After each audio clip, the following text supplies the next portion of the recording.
Sa datos ng PNP, 10 criminal gang ang nasa likod ng halos kalahati sa mga naitatalang insidente ng nakawan at holdapan sa Metro Manila. Pinaigting na raw ng pulisya ang pagtugi sa mga ito sa pamamagitan ng Operation Lambat Sibat. Makibalita tayo kay Salima Refran.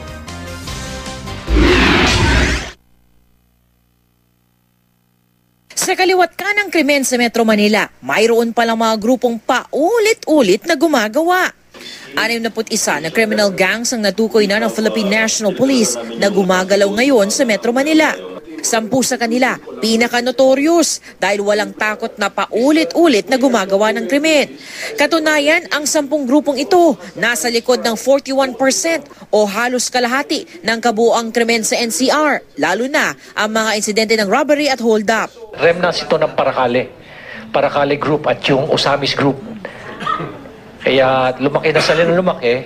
Sometimes they don't only hit in one victim in one day, or once a week. Hindi.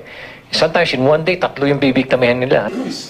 Ang datos na ito, hindi raw inimbento, pero bunga ng mas pinaigting na pagharap ng PNP sa krimen, ang Oplan Lambat Sibat. So from bara-bara, ang gusto natin hindi pa tsamba-tsamba, hindi basta-basta, no? But merong coherence, merong patutunguhan. And so ito yung tugon, no?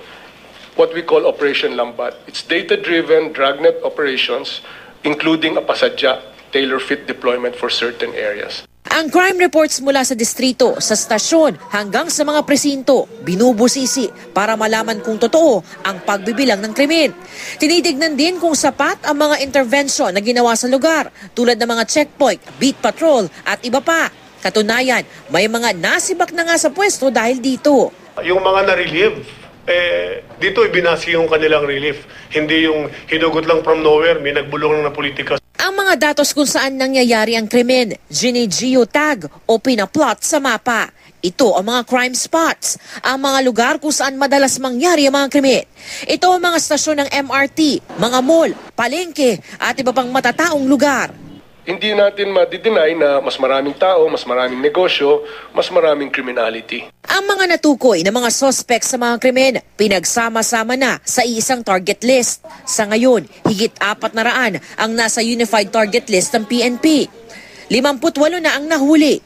Dito, imbis na isang dibisyon, buong PNP ang tutugis sa mga kriminal. Ito yung naging priority targets natin, including yung mga repeat offenders. At binuhos nga natin yung resources ng PNP, marami tayong nahuli sa kanila. At kahit ang 6 na buwan pa lang ang Operation Lambat Sibat, malaki na raw ang binaba ng index crime sa Metro Manila. Balak pa rin ng DILG na palakasin pa ang PNP sa susunod na taon. Bukod sa dagdag na equipment, magkakaroon na rin ng mga CCTV sa mga stasyon at mga presinto.